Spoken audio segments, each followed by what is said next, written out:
Wendy Williams built her career on saying what everyone else was too scared to say. She was loud, unfiltered, and always 10 steps ahead of the industry when it came to spotting the truth behind the celebrity facade. But the thing that made her famous also painted a target on her back, and no one aimed harder than Sean Diddy Combs. Their feud goes all the way back to the 90s when Wendy was running New York radio like it was her personal talk show, exposing rappers, execs, and even her bosses when she smelled something shady. And she smelled plenty of it around Diddy. It started with whispers about Diddy's secret life, rumors that Wendy didn't just hear, she broadcast. On live radio, she mentioned having photos of Diddy in compromising positions during a trip to Cancun. Back then, no one dared to question the biggest name in hip-hop, but Wendy wasn't like anyone else. Within days, the whispers turned into an industry earthquake. Diddy allegedly called Hot 97's top executives, furious, and gave them an ultimatum: either fire Wendy or lose access to his entire roster of artists. Within a week, she was gone, blacklisted, fired. That moment changed everything. Wendy had built herself from the ground up,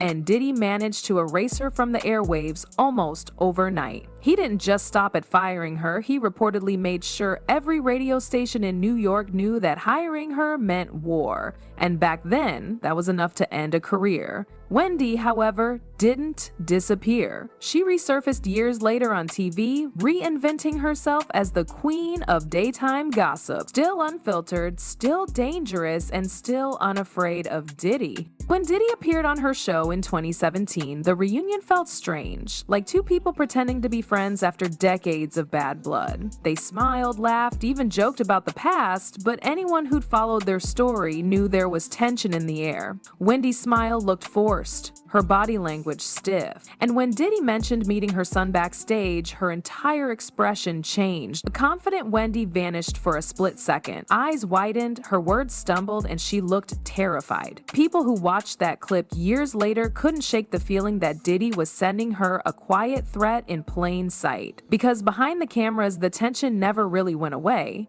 Diddy was one of the few people who could ruin a career with one phone call, and Wendy knew it. She had already experienced his power firsthand when he allegedly pressured her bosses, and the rumors only grew darker. Some claimed he used his influence to drag Wendy into legal messes, while others believed he played a role in the bizarre guardianship that took control of her life decades later. By 2022, Wendy's health had become public conversation. Reports surfaced that she'd been diagnosed with primary progressive aphasia and frontotemporal dementia, conditions that made it hard for her to speak or think clearly. But something about it didn't sit right with fans. They noticed how her guardian refused to share where she was staying, even with her own family. Her son claimed she was still being given alcohol, even though it was destroying her health. The whole situation looked suspicious, like someone wanted her out of the spotlight permanently, and then came the tweets. Jason Lee, who'd been close to Wendy's circle, claimed Diddy was trying to get rid of her entirely. That was when the dots started connecting again. The same man who allegedly got her fired decades ago was now free, while Wendy was locked in a system she didn't deserve. And even after everything she'd been through, she still managed to get one last word in, her own message about Diddy's downfall just before her voice disappeared.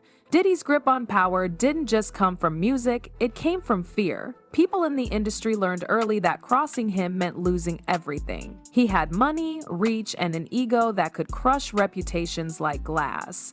And Wendy Williams was one of the few who didn't bow. Long before social media made cancel culture a thing, Wendy was out here risking her career to talk about what no one dared mention: his rumored freak parties, shady business dealings, and the manipulative control he had over people around him. What made her different wasn't just that she knew the gossip, it was that she had receipts. Stories about Diddy's wild house parties were an open secret, but Wendy had footage, names, and eyewitnesses. And the moment she hinted at going public, his world panicked. Producers cut her segments, radio execs took meetings behind closed doors, and colleagues suddenly acted like they didn't know her. It was a coordinated effort to silence her. But what Diddy didn't understand was that every move he made to shut her up only made her bolder. She became the voice for everyone who was too scared to expose him. When Cassie's lawsuit and that hotel footage later went viral, fans instantly remembered Wendy. She'd warned everyone decades ago that Diddy had a dark side that went way beyond arrogance. She once said on air that Diddy didn't treat Cassie like a partner, but like a possession.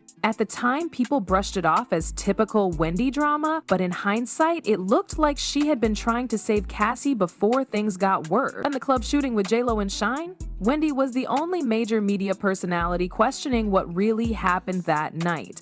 While others sugarcoated it to protect their ties to Bad Boy Records, Wendy went live and said flat out that Diddy had power that made people untouchable. She asked questions no journalist dared to ask: how he managed to walk away unscathed, who took the fall, and why every witness who spoke up later vanished from the scene. That level of bravery painted a bullseye on her back. But Wendy was sharp. She knew how to play the long game. She kept quiet when she had to, resurfacing only when she knew the truth couldn't be buried anymore. Even during her toughest moments, when she was struggling with health issues and fighting to regain control of her life, she never stopped speaking on what she believed was right. When Diddy's sentencing hit the headlines, her team posted a statement on her Instagram that carried her unmistakable tone. Gritty, emotional, and unapologetically blunt. She wrote about seeing Cassie's assault video and feeling horrified, but also vindicated. "Wendy, you called it," she said people kept telling her. It was her victory lap, even from behind the walls of a system designed to keep her silent.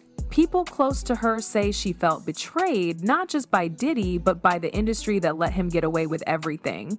She had been warning them since the 90s, yet everyone looked the other way. And now, decades later, the world was watching him in handcuffs while Wendy was locked in a medical facility. The irony wasn't lost on anyone. What made the story darker was how neatly her downfall benefited him. The timing of her guardianship, the disappearance from public view, and the control over her finances all felt too coordinated. Fans began connecting dots. Diddy's empire was crumbling, but Wendy, the one person who could publicly remind everyone of his history, was legally muzzled. Whether or not he pulled the strings directly, the silence around her was too loud to ignore. In the court of public opinion, Wendy Williams is still undefeated. Even stripped of her platform, her name keeps echoing through every new expose about Diddy. People replay her old interviews like prophecies, realizing she was the only one who didn't need documents or leaked footage to know what was really happening. She had instincts sharper than most investigators and the courage to put them on air when it wasn't safe to do so. Now that Diddy's empire is collapsing, the world finally caught up to what Wendy had been screaming for decades. Her supporters treat her like a truth teller who was punished for knowing too much. When Jason Lee posted that tweet claiming Diddy was trying to get rid of her, it didn't sound far-fetched.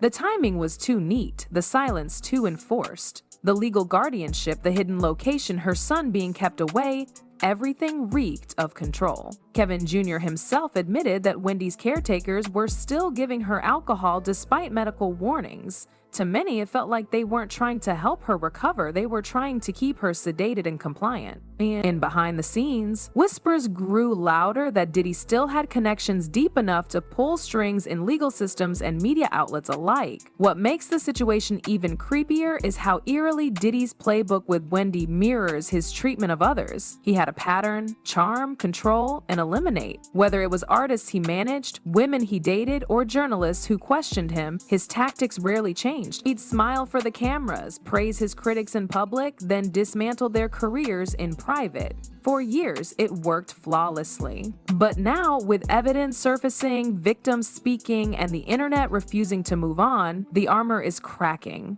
Wendy's old clips have become digital evidence of his intimidation tactics. The moment he mentioned her son backstage isn't just awkward television anymore, it's proof of psychological warfare. Meanwhile, Wendy's health updates remain scarce. Her team insists she's in treatment, but the absence of transparency only fuels suspicion. Fans online demand to know where she is and why no one from her family is allowed to visit freely.